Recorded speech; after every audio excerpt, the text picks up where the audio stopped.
Olá, meus queridos e minhas queridas, sejam bem-vindos aqui no meu canal. Vamos analisar casos criminais nessa playlist. E nesse caso, no final, vai ter um tema para TCC. Espero te ajudar nesse momento difícil aí na faculdade de Direito. Se você não é estudante de Direito, não tem problema. Eu vou criar essa playlist para analisarmos casos criminais e extrair algo bom deles para que facilite a nossa vida com o judiciário. A mensagem importante que eu quero trazer para vocês, nesse caso da Lidiane Brasil, é: não confie em quem trabalha nos três poderes. Tanto faz no executivo, no legislativo e no judiciário. Não confie 100%, porque eles podem errar. Podem errar com dolo ou podem errar com culpa. Não importa, eles podem errar. O lado bom de ter um advogado do lado de vocês é analisar isso, porque as leis são escritas para não serem manipuladas de acordo com quem está no poder ou pensa que está no poder. Tem um filósofo que diz isso. Eu lembro da faculdade, eu adorei essa frase, eu sempre uso. Então, nesse caso, nós vamos analisar as condutas dos policiais e a conduta do delegado e da juíza nesse caso, para percebermos que não podemos confiar 100% neles. Mas assim, você não precisa ser advogado nem estudante de direito para conseguir analisar se a aplicação da lei está correta. Vou trazer para vocês várias dicas valiosas para você aplicar aí no seu dia a dia. Espero que gostem. Então, vamos aos fatos. Lidiane Alves Brasil. Ela nasceu em Barcarena, era empregada doméstica e é adolescente com 15 anos de idade. Aí ela foi para Abaetetuba. O pai dela morava lá, algo assim, e ela foi. Só que ela entrou numa casa, foi no dia 21 de outubro de 2007. Ela invadiu uma casa e furtou objetos, celular, roupa e um cordão de prata de Maicon Davidson Santos. Ele chamou o tio dele, que era investigador de polícia, e ela foi presa no banheiro da casa. Ligaram para a polícia e antes da polícia chegar, ele botou uma arma na boca dela, chutou a costela dela, ameaçou ela de várias formas. Infelizmente, quando o caso veio à tona, ela não conseguiu comprovar isso. Então, o investigador de polícia, ele não sofreu nenhuma sanção do Estado, por falta de provas, tá? Aí ela foi para a delegacia. Qual foi o primeiro erro comprovado? Que esse do investigador, ele não pode fazer isso, né? Então, o primeiro erro comprovado. Quando ela foi para a delegacia, a delegada Flávia Verônica Monteiro Pereira, acreditando que a jovem tinha 19 anos, e lavrou o auto de prisão em flagrante.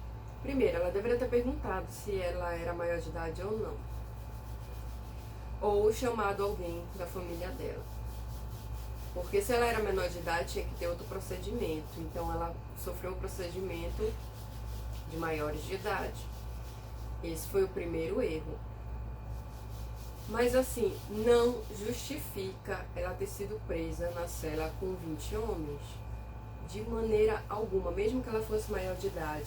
E o que me incomoda muito nesse caso é, analisando ele, vários repórteres, várias fontes de pesquisa estavam dizendo que ela não falou que ela era menor de idade, então ela foi presa na cela.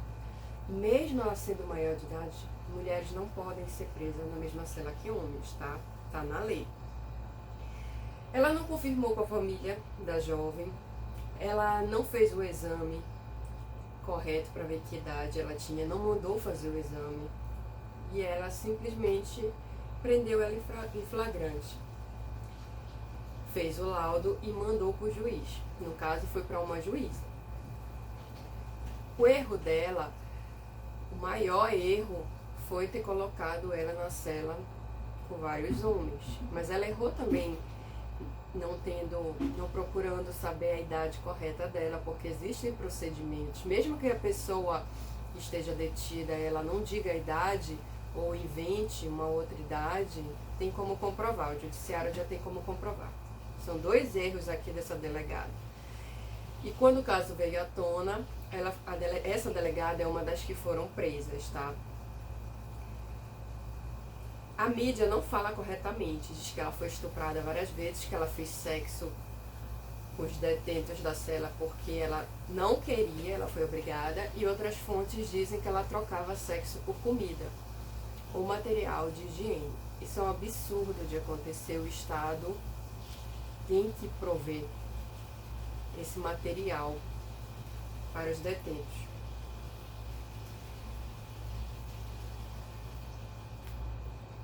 Os presos identificados pela jovem foram presos. Eles já estavam presos, foram condenados pelo estupro em 10 anos e 8 meses. E continuam presos. O segundo erro grave nesse caso, os policiais. Como ela era estuprada diariamente, ela gritava muito, ela ficou 26 dias presa. Então, para eles abafarem o grito ou então não perceber que tinha uma mulher ali gritando, eles cortaram o cabelo dela bem curtinho para ela se parecer homem e passar despercebida pelos familiares dos presos. Quando tinha visita íntima, ela não era estuprada pelos presos. Teve um episódio que ela estava dormindo, eles queimaram ela com cigarro. Isso configura tortura também. Os 2 agentes de polícia também foram exonerados. Edilson Lobato Vinagre, os que escutavam um grito e não faziam nada, sendo um absolvido, Marcos Eric Serrão Pureza, que não foi comprovado nada contra ele. Dia 23 de outubro de 2007, os autos de prisão em flagrante chegaram até as mãos da juíza Clarice Maria de Andrade, que se limitou a assinar os autos. Terceiro erro grave. Em nada se manifestando acerca da eventual transferência da garota para a penitenciária feminina, por mais que ela soubesse que ali não tinha cela para mulheres. É um erro grave, mas não teria acontecido o absurdo que aconteceu se a delegada não tivesse prendido ela com vários homens. E aí avisaram o conselho tutelar do local e o conselho foi lá, conversou com o delegado Antônio Fernando Cunha e ele confirmou, o conselho tutelar confirmou que ela era menor de idade e ele não fez nada. Ele voltou com ela para a cela de outros homens, com os homens. Se nesse ponto ele percebeu que teve um erro de uma delegada, ele deveria ter feito alguma coisa. Então ele também, esse delegado, também foi preso. Tá? Com essa denúncia do Conselho Tutelar, o caso ganhou a mídia. Quinto erro grave. Largaram ela em um local depois que o caso ficou famoso. Tiraram ela da cela depois dos 26 dias e mandaram ela sumir. Jogaram ela lá em algum lugar em Abaetetuba. Depois de alguns dias que o Conselho Tutelar foi lá e reclamou dela, reclamou que queria saber onde ela estava e tudo mais, eles foram buscá-la, ameaçando matá-la se ela contasse o que aconteceu. Esses policiais também foram presos. Análise jurídica eu quero trazer para quem não faz curso de direito ou não entende muita coisa. De quem foi o erro? Foi a delegada ou foi a juíza? Porque o que me incomoda nesse caso foi a mídia dizendo que a culpa foi estritamente da juíza. E não foi, entenda, a delegada, os delegados, eles estão na delegacia, são eles que recebem o preso, eles que dão a ordem de prisão em flagrante, fazem um laudo administrativo e mandam para a juíza julgar no judiciário. São lugares muito diferentes, não tem como a juíza comandar a delegacia, não existe previsão legal. Então, de fato, quem errou nesse caso foram os delegados. Muito diferente do que a mídia fez na época, que colocou a culpa toda na juíza. A juíza, ela foi colocada em disponibilidade, mas o erro dela não foi tão grave quanto dos delegados. Tanto prova que eles foram presos, os delegados, e a juíza não, ela está atuando na comarca de Belém até hoje. O judiciário condenou os delegados pela lei de tortura por omissão. A pena deles é menor do que por ação, que foram as pessoas que estupraram ela e tudo mais. Quais foram os delegados que foram presos? Vou mandar aqui para vocês. Flávia Verônica Monteiro Pereira, Daniele Bentes da Silva, Celso Irã Cordovil Viana, Rodolfo Fernando Vale Gonçalves, Antônio Fernando Botelho de Cunha. Todos os delegados que passaram por aqueles 26 dias e não fizeram nada, eles têm a obrigação de saber o que está acontecendo na delegacia deles. Então, eles foram condenados por omissão. Para você que é estudante de direito, ou concurseiro da área jurídica, preste bastante atenção nesses crimes. Os crimes que a gente pode cometer por omissão e o crime que a gente pode cometer quando outra pessoa comete o crime e a gente não toma os devidos cuidados. Por quê? Os estudantes de direito, eles não levam muito a sério esses casos. Mas é uma cultura aqui no Brasil de, eu não fiz nada ativamente, então não mereço responder. E não é assim, o judiciário não entende dessa forma. Então, preste bastante atenção, concurseiro, nos crimes omissivos e nos crimes que você pode responder quando um terceiro comete um crime por ação e você vai responder por omissão. Eles são graves.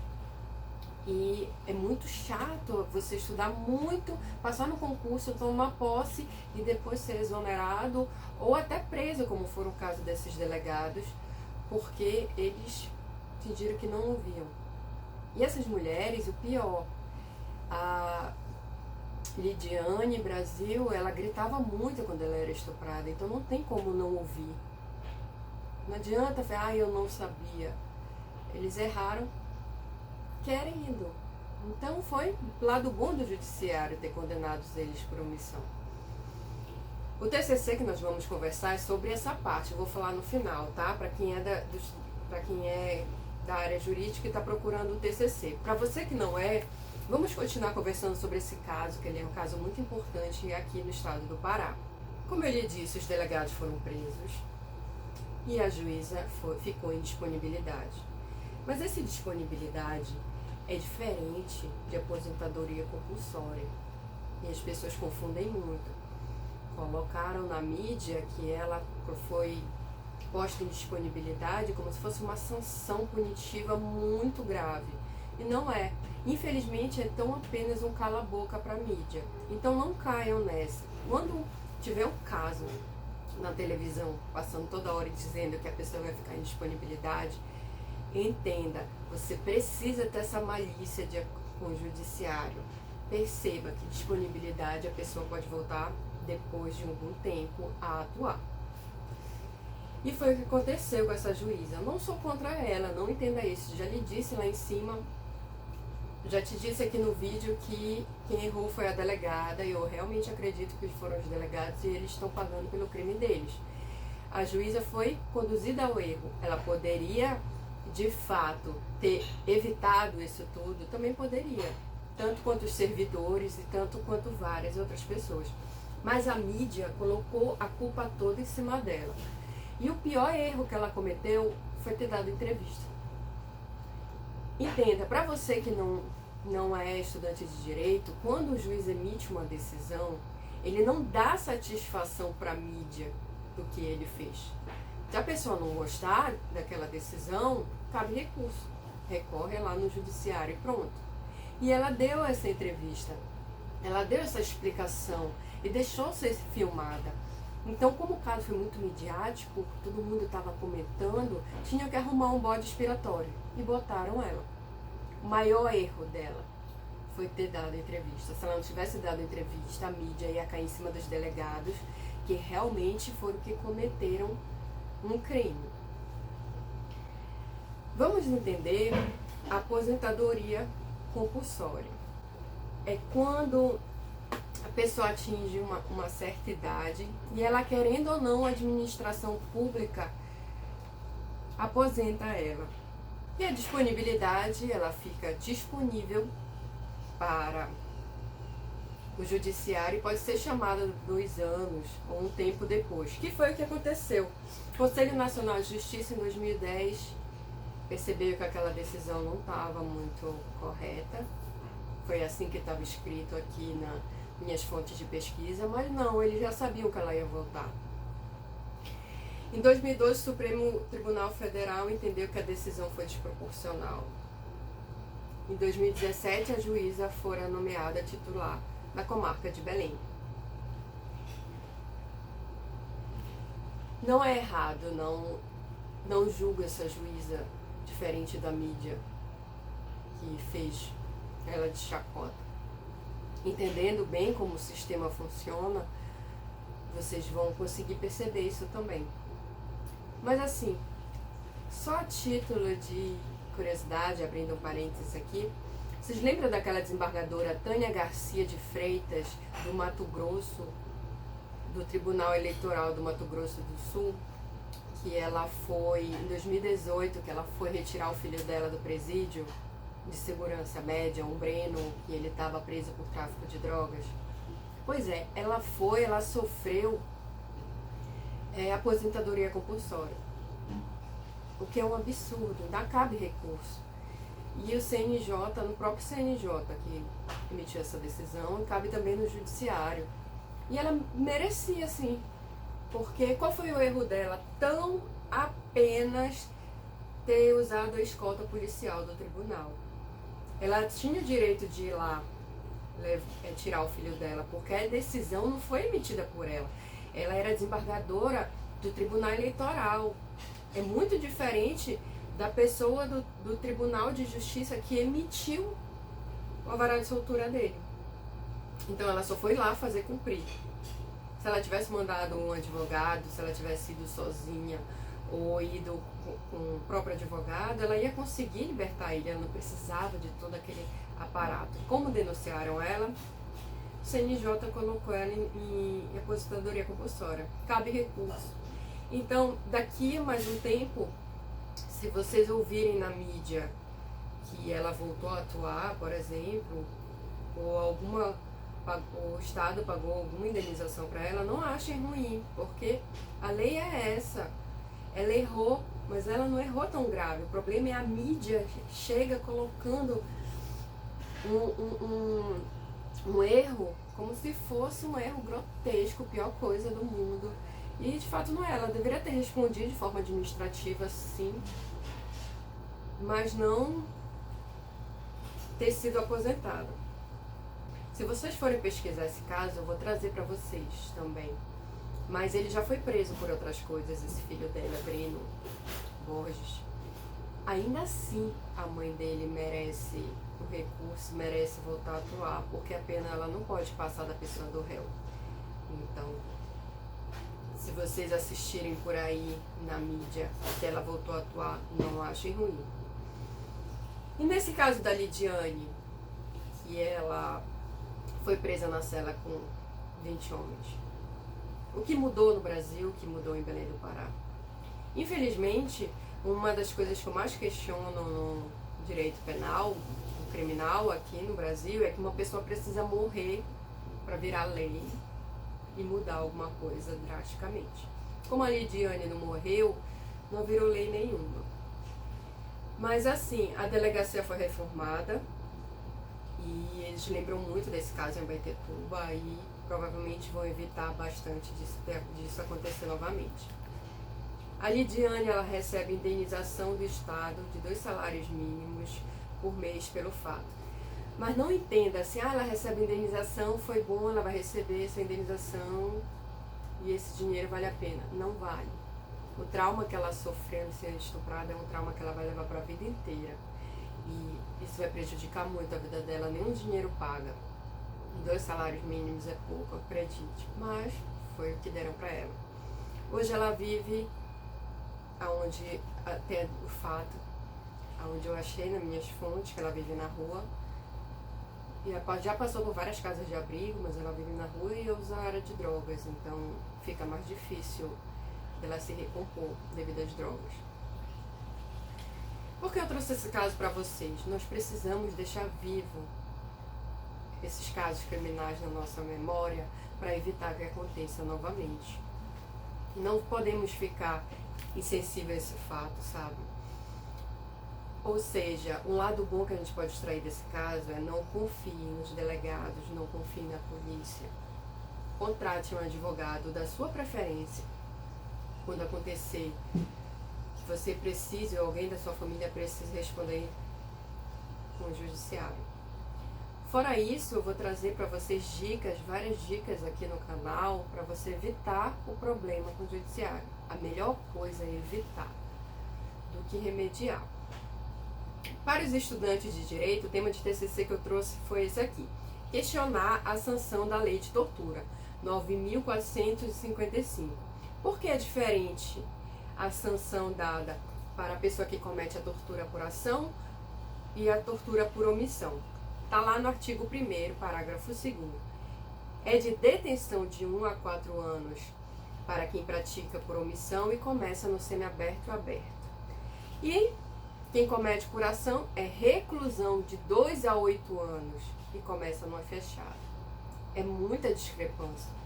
Então, é desproporcional e contraria o artigo 5º, XLIII ou 43, né?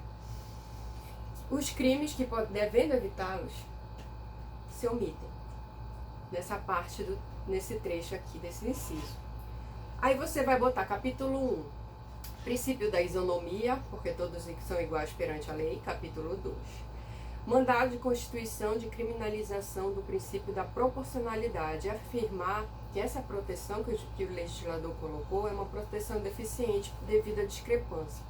Terceiro capítulo, afirmar que nada justifique esse tratamento desigual durante o crime de tortura. E pelo fato da sanção ser detenção muito baixa, as pessoas elas não vão ter tanto medo de cometer esse crime. Aí você vai fundamentar de várias formas a importância da gente não cometer, das pessoas não cometerem algum crime por omissão, tá? Então, você vai confirmar que precisa ser revista essa sanção pelo legislador. É um TCC fácil, simples, pode ser usado com esse caso da Lidiane aqui do estado do Pará. Se você é do Pará, vale muito a pena usar esse caso, tem um vasto material na internet. E eu acredito que você pode conseguir a sua aprovação usando esse tema de TCC. Se você usar esse, escreve para mim aqui embaixo que eu quero saber. Se você usar outro tema de TCC utilizando esse caso, também escreve aqui embaixo que eu quero muito saber como vocês estão nesses temas de TCC. E também podem me dizer casos criminais que eu vou trazer para vocês, tá? O vídeo de hoje foi esse, espero que tenham gostado. Se gostou, curte, compartilha, assim você vai me ajudar a crescer. Desejo a todos uma ótima semana e a gente se vê no próximo vídeo. Tchau!